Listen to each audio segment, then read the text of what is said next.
What's up, Raiders? It's your boy Groovinator, and I just got back from seeing Hellboy 2019, which is billed as a action-adventure fantasy. I am a fan of the original Hellboy that I saw in 2004.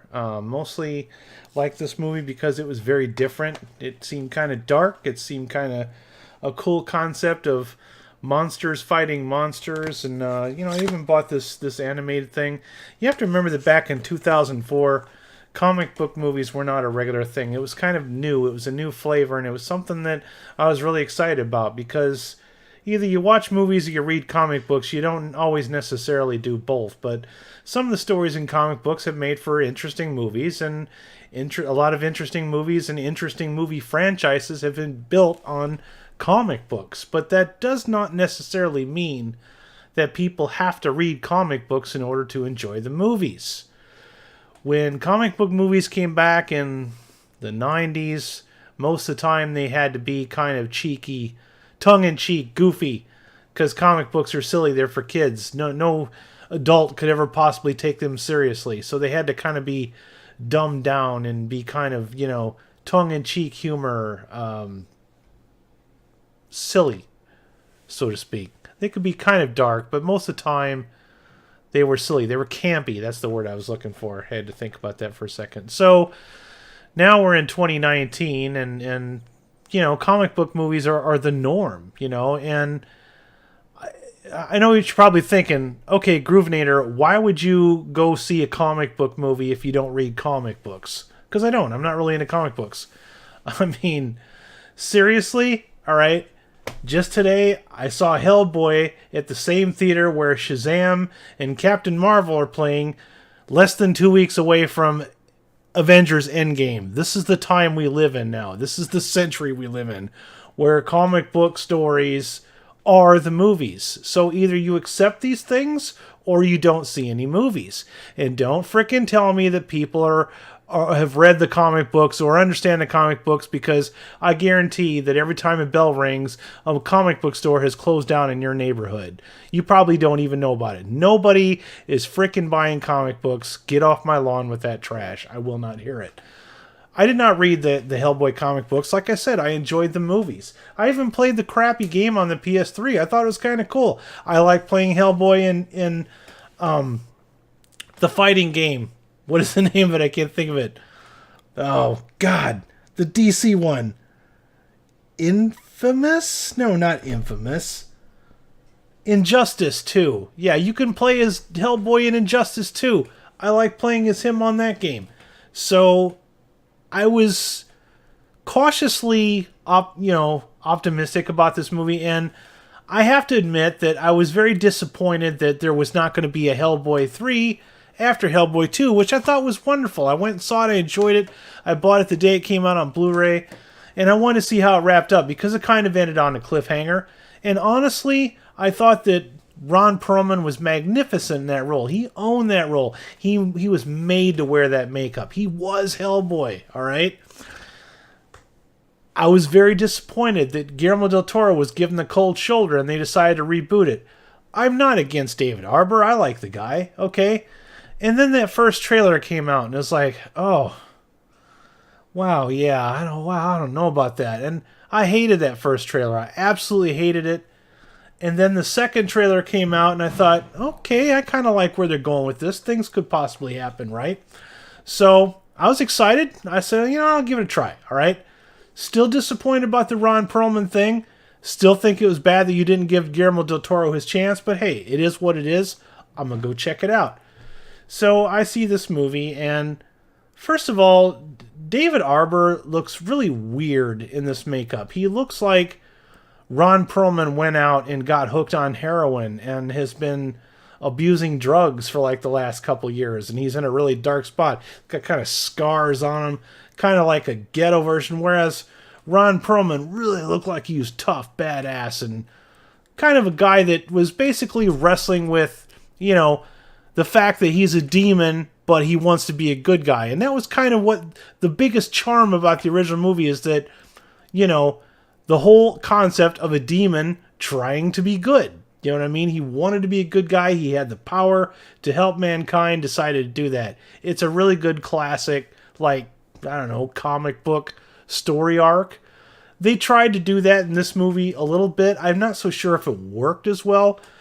But my biggest problem with this movie is it kind of reads like this.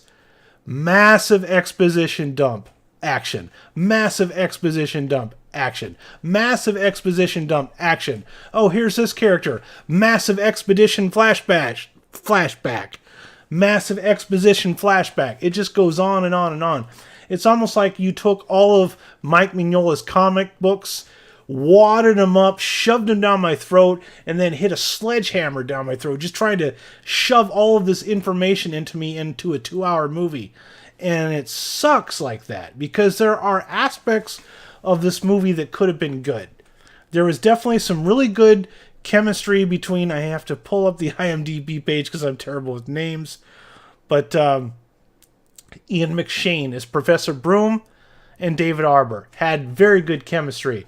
The father-son bond. I wanted to see more of it. I got less than 5 minutes of that out of this movie, because every time they kind of started to gel and have some kind of bonding kind of thing, bam, another massive exposition dump. And a lot of these characters, it doesn't even matter. I was really excited that Mia Jovovich was going to be in this movie, and she's just kind of a placeholder for a villain that doesn't really do much of anything. She doesn't. If you didn't like the villain in Suicide Squad, you're really going to be disappointed with this one, all right? Because even that villain was more interested in this villain, and I expected way better out of Mila Jovovich. Wow, you could literally take all of her dialogue and splice it together out of every oil can hairy, mustache twirling villain that you've seen in every single superhero movie ever. And that's her dialogue in this movie. Blah, blah, blah, darkness, take over the world, monsters, and this will be our new Eden, and you and I were meant to be, and you and I are not so different. I don't know if she used that exact same line, but you've heard everything that this character has ever said in every single other movie that has ever existed. The problem with this Hellboy is that there is far too much story crammed into this 2-hour movie in order for anything to even set in. You know what I mean? I was checked out about halfway through. Like I said, I wanted to like it. I wanted to kind of push aside the fact that I've been pissed about Ron Perlman and Guillermo del Toro not being at the forefront and center, but then I thought, well, maybe they're going to do something different this time. And I think they kind of tried to, but they just sucked at it. And this is my problem with a lot of movies that just get rushed out the door with no heart or soul behind it. This script is a mess. It's just a hodgepodge of scene after scene, action after action. If you like action, the action's actually good, but none of it actually means anything. It felt to me like I was watching a cross between the most recent Transformers movie and Van Helsing. That's what this new Hellboy is. And now we have to call it Hellboy 2019 because we couldn't come up with any other better title than to just call it Hellboy. So now there's going to be 2 Hellboys, Hellboy and then Hellboy 2019. Thank you, Hollywood, for constantly doing this every single year. I love how we have to put a date behind every movie because everything is a fucking sequel or a reboot. I'm so sick of this. It's ridiculous. There are 2 post-credit scenes in this movie. You don't need to see them. I don't know if a sequel is going to get made. I'm not sure how much money this movie is going to make over the weekend. It kind of depends on, how many tickets get sold, of course, but they could recoup some of that in the video sales. I don't know. I'm probably never going to watch this movie ever again. I don't intend on buying it. If I had to put a big fat score on it right now, I say I'd give it about 2 out of 5 cheese curds. Best I can do. Mostly because the action parts are good, but if you've seen the trailer, you've seen all of the best action parts. And some of those action parts are not quite as long as you would think they would be. They're not much longer than the trailer. Let that sink in, all right? That's the truth. And the other problem with this movie is it just kind of ends. It doesn't feel like they really came to any kind of resolution. They just were more excited to set up the next one, and that's fine if you want to do that, but there's better ways to do that than this. You know what I mean? Make one good movie and then let the audience decide if they want to come back and see more. You know what I'm saying? And some of it doesn't really even make any sense. I'm not going to read the Mike Mignola comics. I don't have time for that. I shouldn't have to. A good movie does not require outside information in order to make the movie make sense. It doesn't work like that.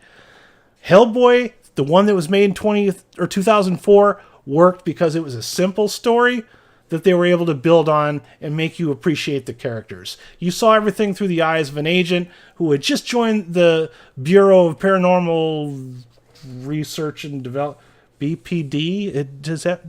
I'm probably mispronouncing that. The BPD. You know what I'm talking about, all right? The underground organization, which has monsters fighting monsters. And that was my other gripe. The characters that were in I hate to compare it to the original, but hey, it was just done better the first time. There was no reason to make this movie a reboot. It was done better the first time. The characters in the first one were much more interesting than this one. Even the villain in the first one was better than the villains in this one. A lot of it just comes, like I said, Van Helsing meets Transformers. If you have a low tension span and you're not really interested in story, or if you're a guy that maybe read all the comic books before you saw this movie, maybe you'll like it. Your mileage may vary. But for me, 2 out of 5 cheese curds is all I can give it. So anyways, what did you guys think? Did you see this movie? Did you like this movie? If you liked aspects of it, what would you have done to make this movie better? If you did see this movie, I'm sorry, but hey, I saw this movie for you. I went out and spent my money and watched it so that I could make this review so that you guys didn't have to suffer. I did that for you. So I'll probably put a review up on this on RaidersOfLostFlix.com, so check that out there. Visit our Twitter. The handle's right up here in the corner, okay, over here. You can check us out. Make sure you hit like on the video. Make sure you subscribe to the channel. You guys have yourselves a groovy day, and this is the Groovinator signing out. Peace.